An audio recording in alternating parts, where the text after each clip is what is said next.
Hello there, my name is Olusegun Sonubi. Here are the highlights of the stories and events that shaped my growing up years. They were indeed memorable good old days. I was born at Ikeja General Hospital to the family of Alhaji Yunusa Olabisi and Alhaja Sabitiu Adunin Sonubi. My grandfather was the Olisa of Ijebu-Ode, who had to abdicate the throne because he wanted to perform Hajj. Up till now in Ijebu-Ode, our family is known and called Abinufoyele, someone who left his position in anger. My dad was a World War II veteran who joined the Federal Ministry of Trade and Industry after his discharge as trade fair officer, which afforded him the opportunity to travel around the world representing Nigeria at trade fairs. I am proudly a Mushin boy. I grew up on Olateju Street, a challenge area of Mushin. Contrary to the general impression of Mushin being a violent area, I found it very peaceful. There were area boys in those days too, and you hear names like Isa Alagbara, Bayo Ogundare alias Bayo Success, the Way Boys, Ojuwoye Boys. But in those days, there was what you could call cooperation among them. Their recalcitrant acts were not without limitations. They were feared, but certainly not bloodthirsty like today's area boys. I recall several times when either my friends, members of my family, or I lose anything, we will simply go to Baba Isa Alagbara, who was staying next to our house, and a notorious area father of the time in Mushin. He will use his network and whatever was lost will be returned. There was also good communal living. Everybody seemed to know everybody in the area, and during celebrations, we were all like one big, happy family.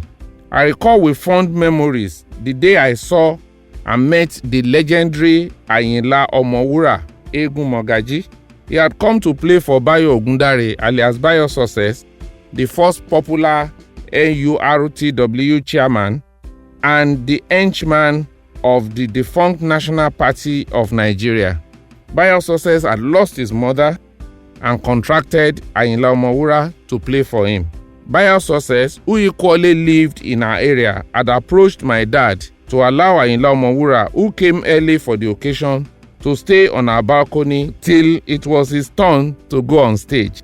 A close encounter that would take a long time to leave one's memory. My growing up was memorable, but being from a polygamous home, my dad was not always at home, so my mom assumed both roles of father and mother.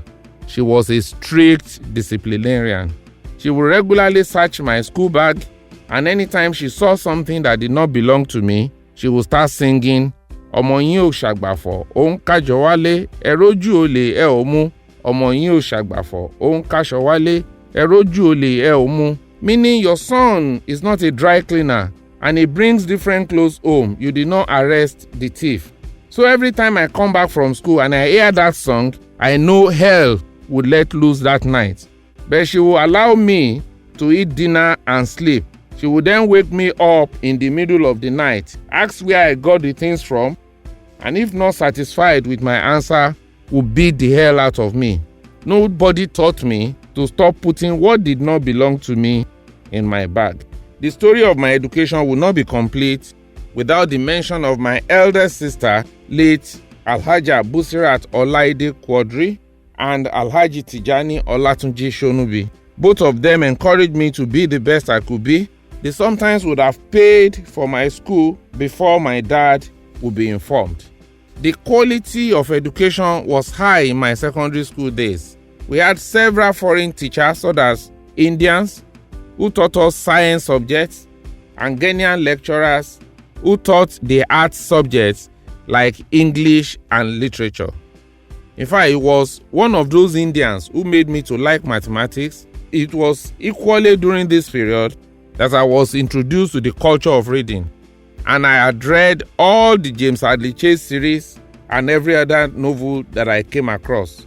One other thing that shaped my childhood and strengthened our extended family was that we started our family meeting in the 80s.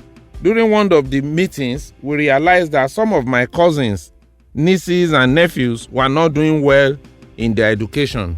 I then volunteered to move from house to house and family to family to check their school works.